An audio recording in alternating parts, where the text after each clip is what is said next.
ये exercise 1.1 math का पहला क्वेश्चन है। Use Euclid's division algorithm to find the HCF of 135 and 225। हम लोग को दो नंबर दिया गया है, वो दोनों का एचसीएफ निकालना है लेकिन यूक्लिड डिवीजन एल्गोरिदम के थ्रू। तो चलिए निकालते हैं। तो हमें दो इंटीजर दिया गया है 135 एंड 225, जिसमें कि 225 बड़ा है 135 से।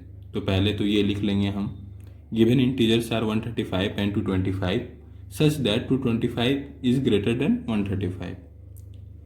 और आगे अब हम 135 और 225 में यूक्लिड डिवीज़न लेमा लगाएंगे। और यूक्लिड डिवीज़न लेमा जो होता है वो बिल्कुल होता है, हम लोग पहले पढ़ चुके हैं कि dividend is equal to divisor into quotient plus remainder. यही जो है ये यूक्लिड डिवीज़न लेमा है। तो 135 को डिविजर मान के और 225 को डिविडेंड मान के यूक्लिड डिवीजन लेमा लगा देना है। और लगाने के बाद हमको मिलेगा 225 is equal to 135 into 1 plus 90। 1 जो होगा वो क्वोशिएंट होगा और 90 रिमाइंडर होगा। अब हमको जो रिमाइंडर मिला 90 वो 0 के बराबर नहीं है, तो फिर से हम लोग यूक्लिड डिवीजन लेमा लगाएंगे 135 और 90 के बीच में, मतलब डिविजर और रिमाइंडर के बीच में। और ये तब तक करते रहेंगे जब तक मेरा रिमाइंडर 0 नहीं आ जाता। तो फिर लिखना है since the remainder 90 is not equal to 0 so we apply division lemma to 135 and 90। इसीलिए हम फिर से डिवीजन लेमा लगाएंगे 135 और 90 के बीच में। तो हमें मिलेगा to get 135 is equal to 90 into 1 plus 45। हमें 1 क्वेश्चन मिलेगा और 45 रिमाइंडर मिलेगा।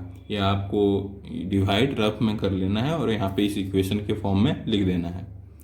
और फिर से जो रिमाइंडर है 45 वो नॉट इक्वल टू 0 है, 0 के बराबर नहीं है। तो फिर से हम लोग 90 और 45 के बीच में यूक्लिड डिवीजन लेमा लगाएंगे। तो वी कंसिडर न्यू डिविजर 90, जो नया डिविजर 90 है और जो नया रिमाइंडर 45 है, वो दोनों के बीच में फिर से हम लोग यूक्लिड डिवीजन लेमा लगाएंगे।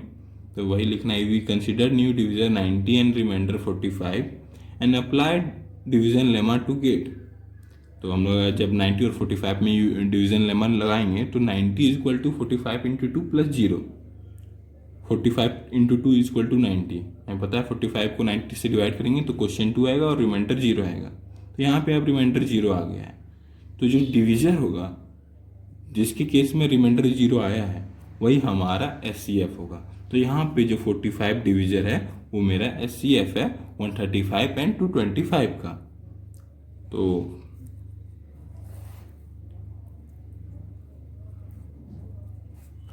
तो we observe that the remainder at this stage is 0। हम लोग ये स्टेज पे रिमाइंडर हमको 0 मिल गया।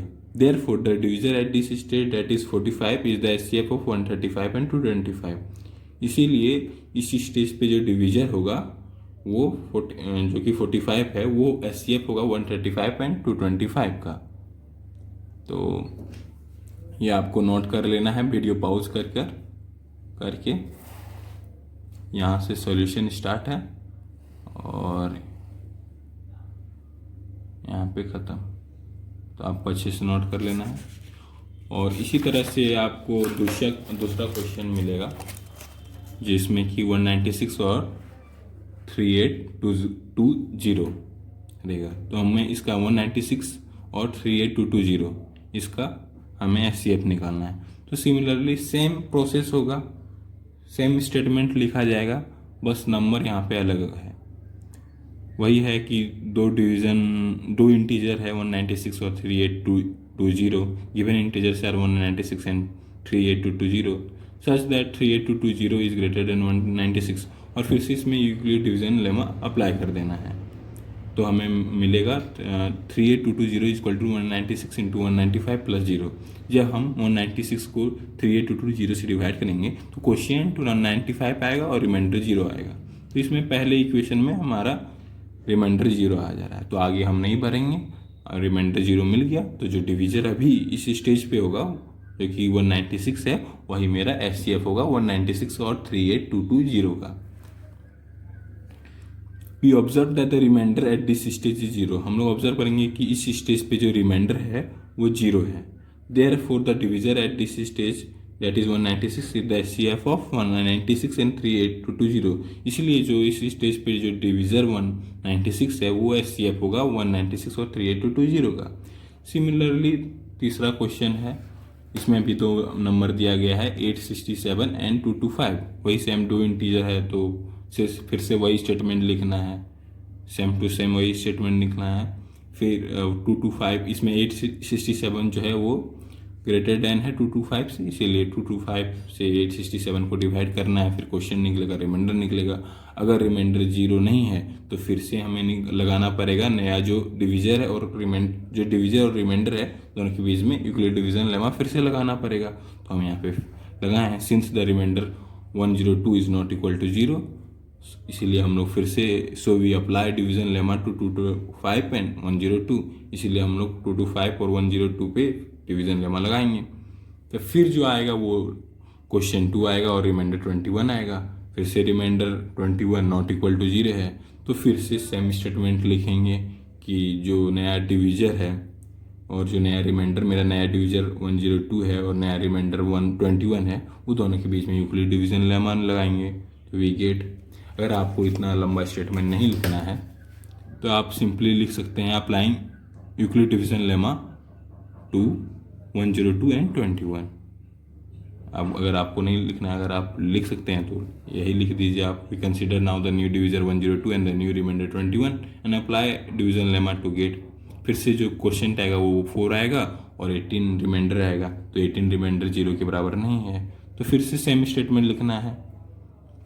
और फिर आपका जो क्वेश्चन आएगा 1 आएगा, रिमाइंडर 3 आएगा, तो रिमाइंडर 3 फिर से नॉट इक्वल टू 0 है तो फिर से applying Euclid division lemma to 18 and